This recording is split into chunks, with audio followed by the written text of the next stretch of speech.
change in alignment, that is in horizontal plane, और gradient होगा तो in vertical plane of a road are known as curves. The geometrical are provided at the change in alignment, जहां पर alignment में change होगा. Alignment आप simple word से समझ सकते हो, अलाइनमेंट होता है उसका सीधापन. जब भी इसके अलाइनमेंट में चेंज होगा, सपोज करो यहां से इस रोड को यहां मुड़ना है, इस तरह से मुड़ना है अगर इसको, तो ये हम कैसे मिलाएंगे इसको? कर्व से, एक कर्व से मिला देंगे. ठीक है, ये कोई रोड थी, ये इस तरह से मुड़ी और ये चली गई, तो ये हमारी हॉरिजॉन्टल कर्व, समझ रहे हो? ये हॉरिजॉन्टल प्लेन में है. और ये अगर इस तरह से हम देखें तो ये किस प्लेन में है? ये वर्टिकल प्लेन में है. इस तरह से यहाँ से क्या था? चढ़ाई थी, और ये ऊपर की तरफ कर्व जा रही है हमारी, तो ये हमारा क्या हो गया? वर्टिकल कर्व्स होगी.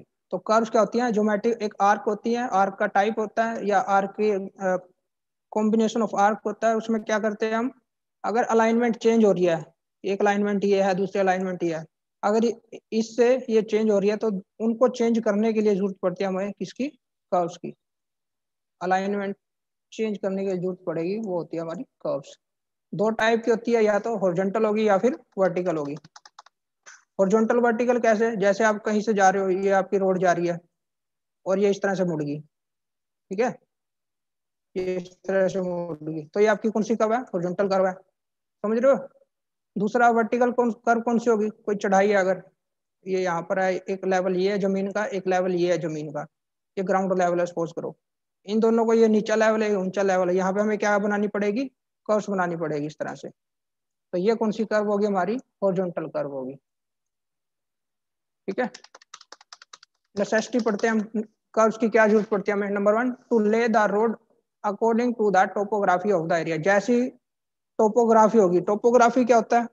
वहां की जियोलॉजिकल कंडीशन. जियोलॉजिकल मतलब वहां का मैदानी भाग कैसा है, इस तरह से उबड़ खाबड़ है, इस तरह से ऊपर खाबड़. अगर वहां पर सड़क बना रहे हैं, सपोज करो ये सड़क जा रही है, यहाँ से कटिंग करी, फिलिंग करी, ये वाला पोर्शन कटिंग करके यहाँ ले आए हम, ये वाला यहाँ से जो काटा हमने, इसको हम यहाँ भर दिया, तो ये क्या हो गया? प्लेन रोड बन गई. अब यहाँ से फिर से रोड है, तो इन दोनों को हमने क्या करना? मिलाना है. तो ये इसको मिला दिया, तो ये जो कर्व बनी यहाँ पर, ये जो इतना पोर्शन जो बना आपका ये वाला, इसको क्या बोलेंगे? Vertical curve. तो एक तो क्या कह रहा है? टोपोग्राफी ऑफ एरिया, अलग अलग अगर टोपोग्राफी है उनको मिलाने में काम आता है. जैसे मैंने पहले भी एग्जांपल दिया था कि सपोज करो एक गांव नीचे के लेवल पर है और एक उससे थोड़ा ऊंचा, तो दोनों को अगर जोड़ना है, एक गांव यहाँ पर है, एक गांव यहाँ पर है, एक ऊंचाई पे एक निचाई पे है, उसको जोड़ेंगे, कैसे जोड़ेंगे? Bye curves. रोड बनाएंगे, और वो रोड कैसे बनेगी? कर्व के साथ, क्योंकि हम क्या कर रहे हैं? एक हाइट पर जा रहे हैं. दूसरा, to provide access to the particular place. कोई प्लेस, जैसे यह भी वही एग्जांपल है कि ऊपर कोई प्लेस है, उसके साथ अगर इसको जोड़ना है तो कर्व की हेल्प से जोड़ पाएंगे हम. तीसरा, to avoid costly land to become the part of proposed new road. To avoid costly land to become the part of proposed new road. अलग से हमें क्या ना करना पड़े? लैंड ना लेना पड़े. To avoid costly land to become the part of proposed new road. New road बनाने के लिए कॉस्टली लैंड को अवॉइड करने के लिए. टू अवॉइड एक्सेसिव कटिंग और फिलिंग, ये पहले भी आ चुका हमारा. To avoid certain religious monumental और other important structures to become the part of provided new road. जैसे अब एग्जांपल ले लो आप, वैष्णो देवी है या कोई और रिलीजियस प्लेस है, वो कुछ हाइट पर होते हैं, तो वहां पर जाने के लिए, क्योंकि वो हिली एरिया है, वहां पर टोपोग्राफी कैसी होगी? उबड़ खाबड़ होगी, कहीं पर वैली होगी, कहीं पर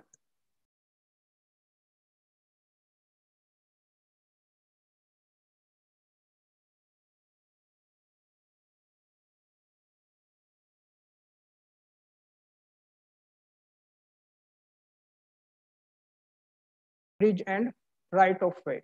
जो पहले से ही, सपोज करो यहाँ पर कोई पहले से ही रोड है, ब्रिज है, और हमारी क्या है, रोड ऐसे जा रही है, तो इसके साथ हम कैसे इसको जोड़ पाएंगे, बाय कर्व्स। ठीक है, कई बार कर्व भी बनानी पड़ सकती है यहाँ पर। तो पहले से जो एग्जिस्टिंग प्लेस है उनको जोड़ने के लिए भी हम कर्व्स बना सकते हैं।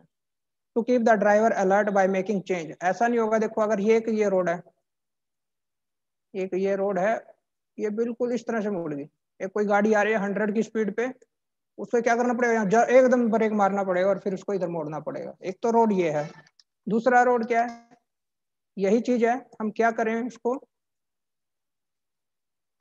उसको, हम बाइक कर्व जोड़ दें इस तरह से। तो जब ड्राइवर यहाँ से कोई जा रहा है तो वो धीरे धीरे धीरे धीरे अपनी अलाइनमेंट चेंज कर सकता है इस तरह से। तो उसको यहाँ पर क्या करना पड़ रहा था, एकदम से उसको मोड़ना पड़ रहा था। तो वही इस पॉइंट में डिस्कस किया है, to keep the driver alert by making change in the direction of road, because long continuous straight stretch of the road make the journey monotonous and increase the chances of driver feeling sleepiness।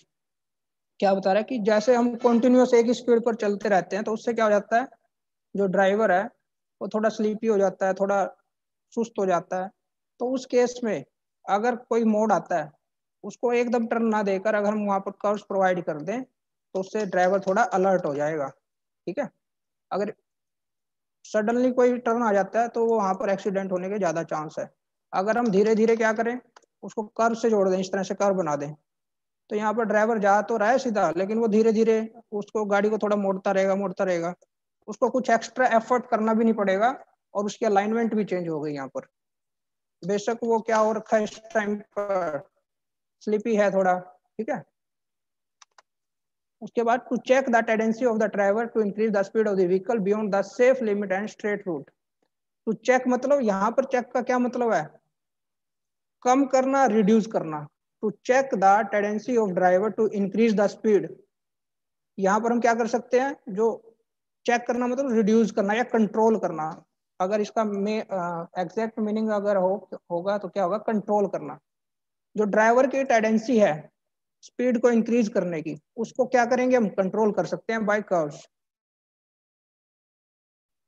Increase the speed of vehicle beyond the safe limit, अगर वो safe limit से ज्यादा अगर speed है उसकी, तो हम उसको क्या कर सकते हैं, बाय कर्व्स उसको लिमिट कर सकते हैं, उसको कंट्रोल कर सकते हैं इस तरह से। अगर वो यहाँ से जाएगा वो धीरे धीरे अपनी व्हीकल की स्पीड को क्या करेगा, कम करेगा। उसके बाद एडवांटेज ऑफ प्रोवाइडिंग कर्व्स। चलो हमने पढ़ तो लिया नेसेसिटी क्या है, एक टाइप से नेसेसिटी भी यही है और यही उसकी एडवांटेज कह सकते हो आप। एडवांटेज क्या है, they provide gradual change in the direction and gradient. अगर हॉरिजॉन्टल कर्व है तो वो डायरेक्शन में चेंज देगी, अगर वर्टिकल कर्व है तो वो किसमें चेंज देगी, ग्रेडियंट में चेंज देगी। ग्रेजुअल मतलब धीरे धीरे, कर्व्स क्या करते हैं, धीरे धीरे उसके अलाइनमेंट को चेंज करती हैं। They facilitate easy turning of vehicle, vehicle को इजीली वो टर्न करवा देती हैं एक अलाइनमेंट से दूसरे अलाइनमेंट में। इस रोड से अगर उसको इस तरह से जाना, इधर जाना है, तो हम यहाँ क्या करेंगे, कर्व बनाएंगे और कर्व की हेल्प से वो क्या कर रहा है, इजी टर्न कर जाता है। मेक द जर्नी कंफर्टेबल, और उसकी जर्नी जो होती है कंफर्टेबल बना देता है। इसके लिए पैसेंजर के लिए कंफर्टेबल तो बनेगी, और क्या बनेगी, सेफ बनेगी।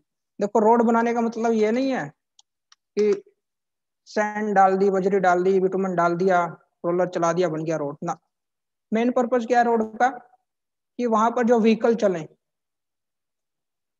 व्हीकल के लिए वहां पर चलना एक तो सेफ हो और दूसरा क्या हो, कंफर्टेबल हो।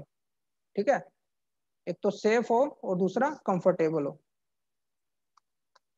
उसके बाद they increase the life of the vehicle because sharp and abrupt change generally result in the frequent wear and tear of the traffic या व्हीकल। क्या कह रहा है, जब हम कर्व्स प्रोवाइड करते हैं तो उससे क्या होगा, जो व्हीकल है उनकी लाइफ इंक्रीज हो जाएगी। चलो लाइफ इंक्रीज कैसे होगी, देखो ये कोई रोड है आपकी, इधर से कर्व आई और इस तरह से वो ऊपर की तरफ चली गई, ये रोड बना दी हमने। ठीक है, यहाँ से व्हीकल आएगा, धीरे धीरे टर्न करेगा, धीरे धीरे टर्न करेगा, चला जाएगा। दूसरी चीज, ये रोड है और वो एकदम से इस तरह से क्या होगी, टर्न होगी। अब व्हीकल क्या करेगा, यहाँ से आएगा, उसको फटाफट यहाँ पे आती ब्रेक लगाएगा, जब उसको दिखेगा आगे रास्ता ही नहीं है, ब्रेक लगाएगा तो क्या होगा, यहाँ से उसके टायर घिसते जाएंगे यहाँ तक, टायर खराब हुए। दूसरा जो उसमें पैसेंजर बैठे थे उनको कुछ ना कुछ इफेक्ट पड़ेगा, व्हीकल में कुछ ना कुछ डैमेज आएगा।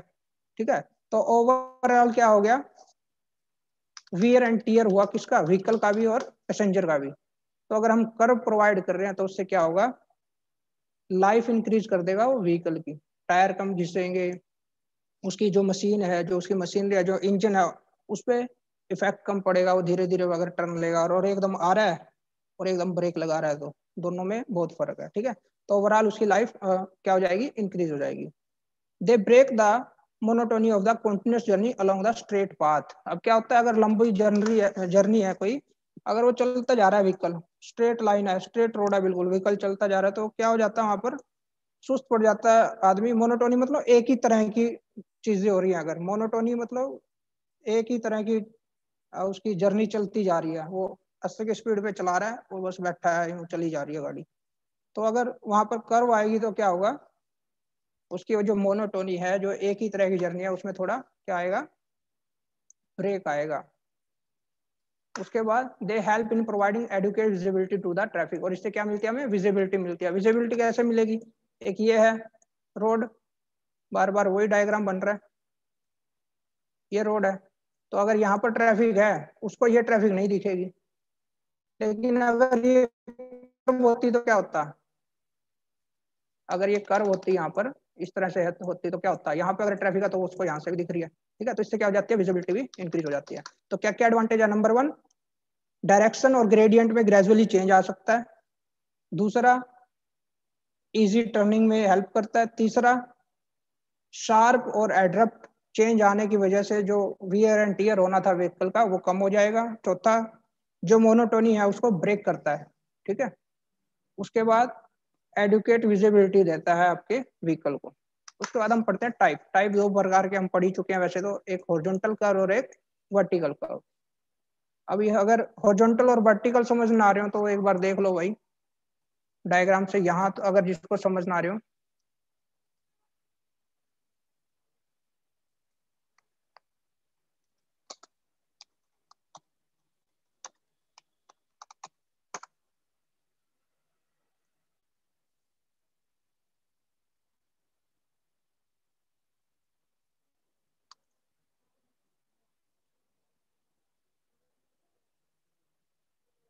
देखो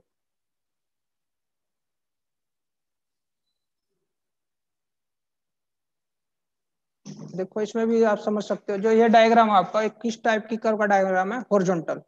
यहाँ से व्हीकल चल रहा है और ये क्या होगा, यहाँ से उसका ग्रेडियंट इंक्रीज हो रहा है, तो यहाँ पर ये कर्व बन रही है, यहाँ पर एक कर्व ये बन रही है, छोटी सी कर्व यहाँ पर बन रही है।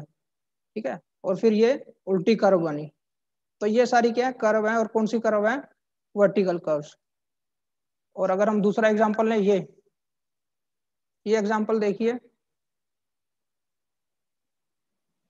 या ये एग्जांपल देख लो, ये इसमें दिख ही रहा है वैसे, ये जो दिख रहा है जहाँ पे मेरा कर्सर है। ठीक है, तो अगर इसका अलाइनमेंट अगर हम ना देखें, इस तरह से अगर वो रोटेट हो रही है, इसमें थोड़ी हाइट भी दिख रहा है, ग्रेडियंट भी दिख रहा है। सपोज करो इसमें ग्रेडियंट नहीं है और इस तरह से मूव कर रही है, तो ये आपकी हॉरिजॉन्टल कर्व है। ठीक है, कहाँ थे हम, टाइप पढ़ रहे थे, हॉरिजॉन्टल एंड वर्टिकल कर्व। अब पढ़ते हैं वर्टिकल कर्व्स क्या था, देखो डेफिनेशन पढ़ते हैं। The curves provided at the turning point of the horizontal alignment of the road are known as horizontal curve. अगर ये एक एक रोड ये है, दूसरी रोड ये है, दिखाई दे रही है, हाँ ये दिखाई दे रही है, कैसे दिखाई देगी तुम्हें, ये है। तो इन दोनों अगर गाड़ी इधर से आके इधर जानी है, तो इन दोनों को अगर हम कनेक्ट कर दें कर्व से, तो गाड़ी हो जाएगी। ठीक है, तो ये कौन सी कर्व होगी आपकी, ये हॉरिजॉन्टल होगी, हॉरिजॉन्टल प्लेन में वो कर्व बन रही है। लेकिन अगर गाड़ी यूं आकर ऊपर की तरफ जाए, ठीक है, यूं आगे ऊपर की तरफ जाए, तो ये कौन सी कर्व होगी आपकी, वर्टिकल कर्व होगी। देखो ये हॉरिजॉन्टल कर्व है, हॉरिजॉन्टल डायरेक्शन में अगर वो टर्न हो रही है तो ये हॉरिजॉन्टल है, और ये वर्टिकल है। अगर इस तरह से कर्व आती है, बनती है, तो वो वर्टिकल होगा, या नीचे की तरफ भी जा सकती है। गाड़ी यूं आई और नीचे की तरफ गई तो वो वर्टिकल कर्व है, गाड़ी ऊपर की तरफ गई, कौन सी कर्व है, वो भी वर्टिकल कर्व है। तो हॉरिजॉन्टल कर्व कौन सी होगी, जो हॉरिजॉन्टल अलाइनमेंट में टर्न होगी इस तरह से। The curve provided at the turning point in the horizontal alignment. अभी मैं यही एग्जांपल दे रहा हूं, जब से एक ये रोड यहां से आकर यूं मुड़नी है, तो ये कौन सी कर्व से मुड़ेगी? ये हॉरिजॉन्टल कर्व से मुड़ेगी। ठीक है। उसके बाद the minimum radius of horizontal curve depend upon the permissible design speed of the road. अभी हमने लास्ट लेक्चर में भी पढ़ा कि डिजाइन स्पीड पर ही सारे इसके जो भी जियोमेट्रिक फीचर है वो डिपेंड करते हैं। अगर हमारा उसकी डिजाइन स्पीड कम है तो क्या होगा, उसके जियोमेट्रिक जो फंक्शन है, जो जियोमेट्रिक फीचर्स हैं, उनकी लेंथ, ब्रेथ, डेप्थ वो सब अलग होंगी अगर उसकी डिजाइन स्पीड ज्यादा है तो उससे। तो किस पे डिपेंड करता है? डिजाइन स्पीड पर। The values of the minimum radii for various category of road in the different area recommended by IRC। अब क्या है, जैसे IRC ने पहले कुछ रिकमेंडेशन दिए हैं, तो उसने क्या किया है, हॉरिजॉन्टल कर्व के केस में भी रिकमेंडेशन दे रखी है। चलो देखते हैं क्या कह रहे हैं। अगर नेशनल हाईवे और स्टेट हाईवे है और प्लेन एरिया है, प्लेन टेरेन है, और वैल्यू किसकी देख ली हमने? Minimum radii of horizontal curves. इसको बड़ा करते हैं थोड़ा। ठीक है। तो कितनी होगी वहां पर? प्लेन एरिया में 360 रेडियस होगा। रेडियस का मतलब 360 मीटर पर वो क्या करेगा, वो कर्व घूमेगी इस तरह से। ठीक है। तो ये टेबल देख लेना, कोई इंपॉर्टेंट नहीं है, बस समझने के लिए देख लेना। Horizontal curves used in the alignment of highway are further classified in the following steps. जो हॉरिजॉन्टल कर्व है वो आगे आपकी कितने टाइप में डिवाइड है? 4 टाइप में। Simple curves, compound curves, reverse curve और ट्रांजिशन कर्व। काफी सिंपल है। डेफिनेशन पढ़ते हैं क्या है। सिंपल कर्व कौन सी होती है? A circular curve consist of, जो मेन वर्ड है वही लिखूंगा मैं, a circular curve consist of a single arc, एक सिंगल आर्क की जो बनी होगी, ऑफ यूनिफॉर्म रेडियाई या यूनिफॉर्म रेडियस, जिसका यूनिफॉर्म रेडियस होगा और एक ही आर्क से बने, connecting two tangent is called simple curve. A circular curve consist of a single arc of uniform radii connecting two tangent is called simple curve. अब देखो क्या है ये यहाँ पर रोड था कोई, इस रोड को इस रोड से जोड़ना है। एक रोड ये है, एक ये।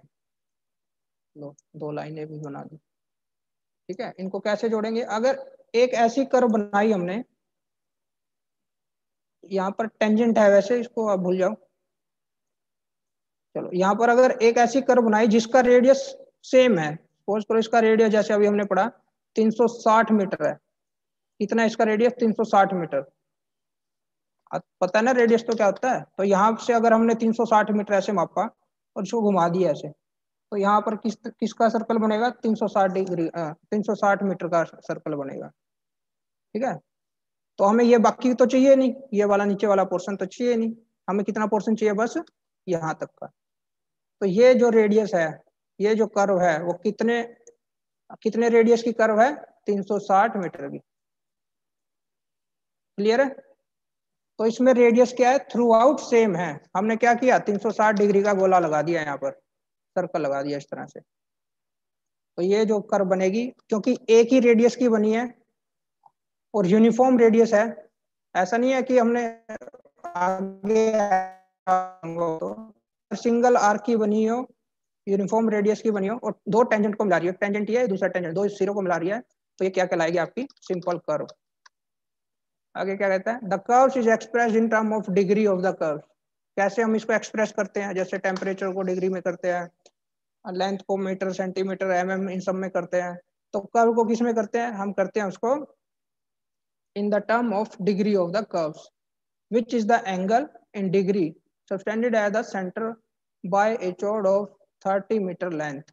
The type of curve is suitable for large radius and slow moving vehicles.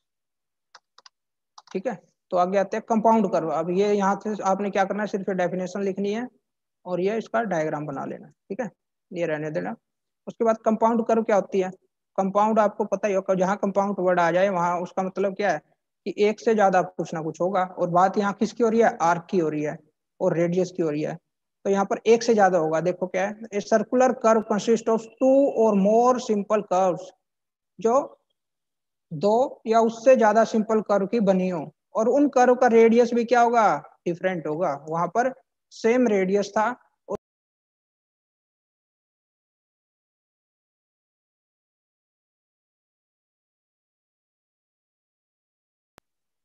Which turn in the same direction is called compound curve. इसमें जो भी वर्ड आ रहा है वही, हर एक वर्ड इंपॉर्टेंट है। देखो एक तो वर्ड आया, किसकी कितनी कर्व की बनी होती है, दो या उससे ज्यादा, और उनका रेडियाई भी हमारा डिफरेंट होगा। और वो टर्न किस किस डायरेक्शन में करेंगी, सेम डायरेक्शन में। अगर ये दूसरी डायरेक्शन में टर्न करती है ना, वो दूसरी टाइप की कर्व बन जाती है, आगे आएगी वो बताऊंगा। तो इसमें क्या था, देखो इसमें दो या उससे ज्यादा कर्व से अगर बनेगी तो वो कंपाउंड कर्व होगी। इसमें एक तो कर्व यहां से यहां तक की है, एक कर्व तो यह है, क्योंकि इसका रेडियस क्या है, R1 है। ठीक है, हमने क्या किया, सपोज करो 10 मीटर है, 10 मीटर यहाँ से लिया और उसको गोला मार दिया। समझाने के लिए बता रहा हूँ बस। 10 मीटर का हमने क्या किया, इस तरह से गोला लगा दिया, तो ये तो दब हो गया 10 मीटर रेडियस का गोला, सर्कल। इसको जो हमें चाहिए सिर्फ इतना ही लेते हैं हम, तो इसको इरेज कर देते हैं। तो ये तो कर्व होगी एक जिसका रेडियस है 10। दूसरी हमने ली, दूसरी कर्व जिसका रेडियस है 12, और इसका हो गया हमारा ये। ठीक है, इस तरह से। तो यहाँ पर क्या हो रहा है, दो कर्व हैं जिसका रेडियस अलग अलग है, और दोनों कर्व टर्न कहाँ हो रही है, सेम डायरेक्शन में हो रही है। ये दोनों एक ही डायरेक्शन में टर्न हो रही है, तो वो कहलाएगी आपकी कंपाउंड कर्व। ठीक है, इन this curve adjacent simple curve T1 T2 and T2 T3। एक कर्व है T1 T2 और दूसरी है T2 T3, have common tangent, जिनका एक कॉमन टेंजेंट है BC। ये टेंजेंट बना दिया इनका। एंड सेंटर, उनके सेंटर कौन से हैं, T1 T2 का है O1, T2 T3 का है O2। Lie in the same side of the curve, ये मेन इंपॉर्टेंट है। उनका सेंटर कहां पर लाई कर रहा है, कर्व के एक ही साइड में, दोनों का इसी साइड में है ना दोनों का centre. This type of curve use to avoid cutting through hard rocks. ये कहां पर यूज होते हैं, क्या इनका काम है, इनको हम यूज करते हैं कि हमने अगर क्या करना हो, कटिंग को अवॉइड करना है ज्यादा और हार्ड रॉक्स में, तो वहां पर करनी भी थोड़ा टफ है, तो उसको अगर हम अवॉइड कर रहे हैं तो किस टाइप की कर्व यूज करेंगे, कंपाउंड कर्व। ठीक है, उसके बाद है रिवर्स। देखो इसमें क्या था, दोनों के दोनों रेडियाई कर्व के एक ही साइड में थे।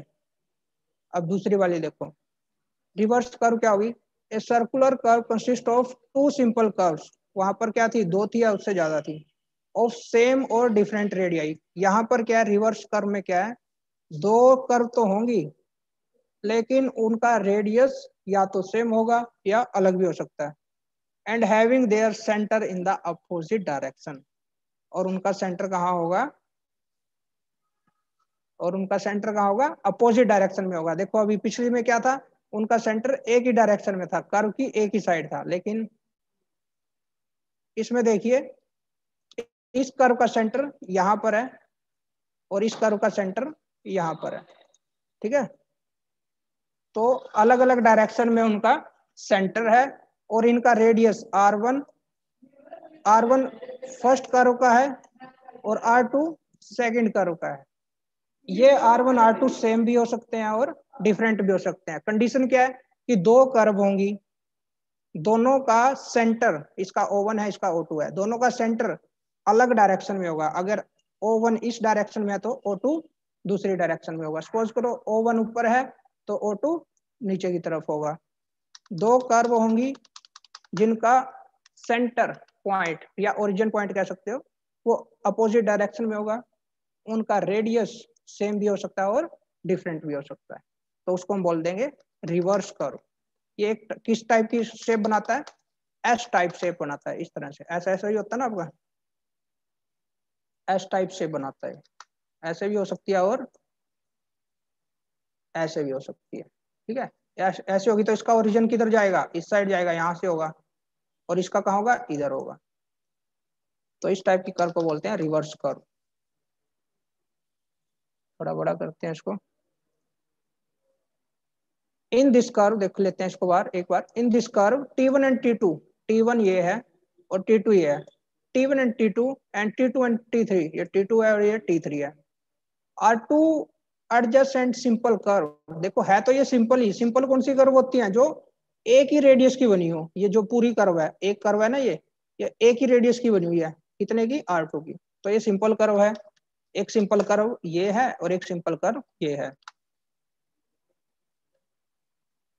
एक कर्व है T1 T2 और दूसरी है T2 T3, are two adjacent simple curve having a common tangent BC, जिनका टेंजेंट कॉमन है आपका ये BC।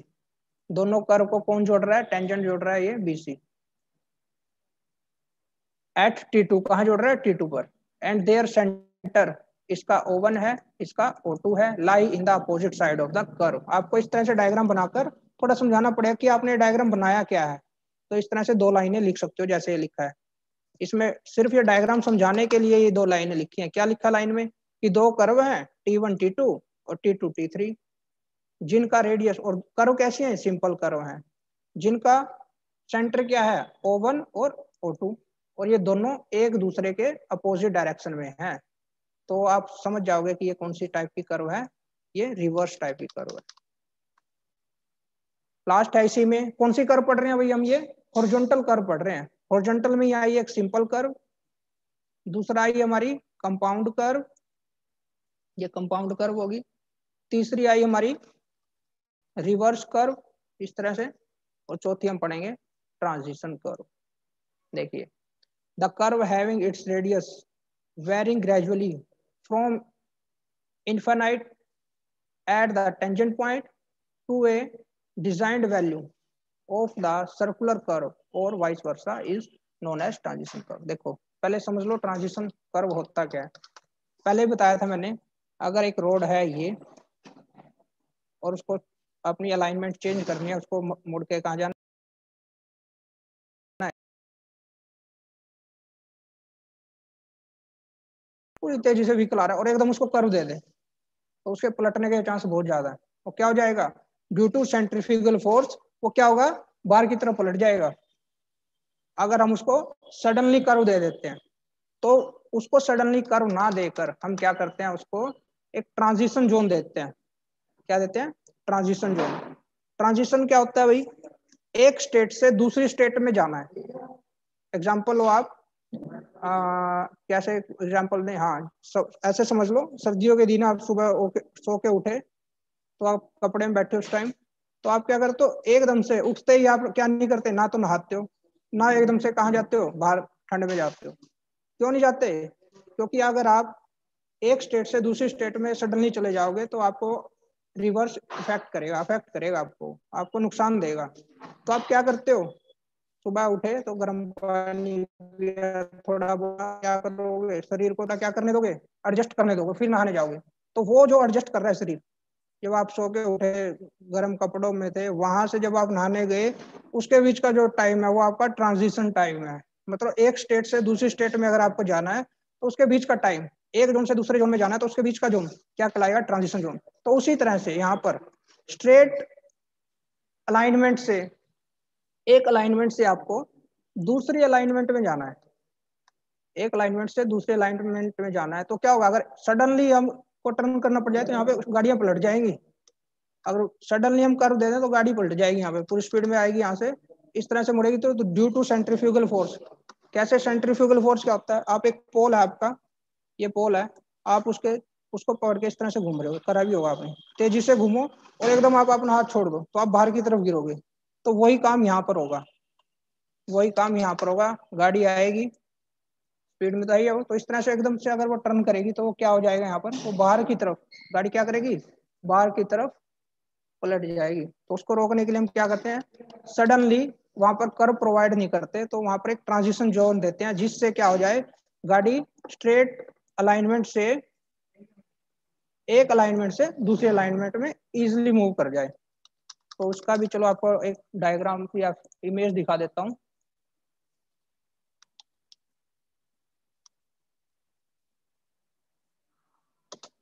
ट्रांजिशन जोन,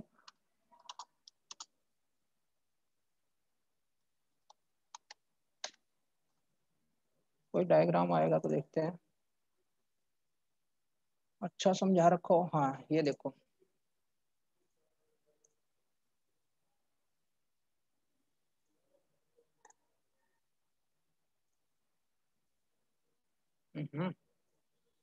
नहीं खुला। चलो यहीं पे देख लो, ये देखो जहां पर मेरा कर्सर है, यहाँ पर देखिए क्या है, ये एग्जाम्पल दिया उसने कहाँ का, रेलवे ट्रैक का। रेलवे ट्रैक का ही है ना, ये ट्रैक ही दिख रहा है, हाँ। तो ये क्या आपका जो ये जहाँ पर मेरा कर्सर है इस टाइम, ये आपकी स्ट्रेट अलाइनमेंट है। आपकी जो गाड़ी है, रेलगाड़ी है, वो क्या हो रही होगी, ट्रेन है जो बिल्कुल सीधी आ रही होगी। काफी लंबा स्ट्रेच होगा, इतना इसमें कम दिखाया है, लेकिन ये जो स्ट्रेट आ रही है काफी दूरी से आ रही है।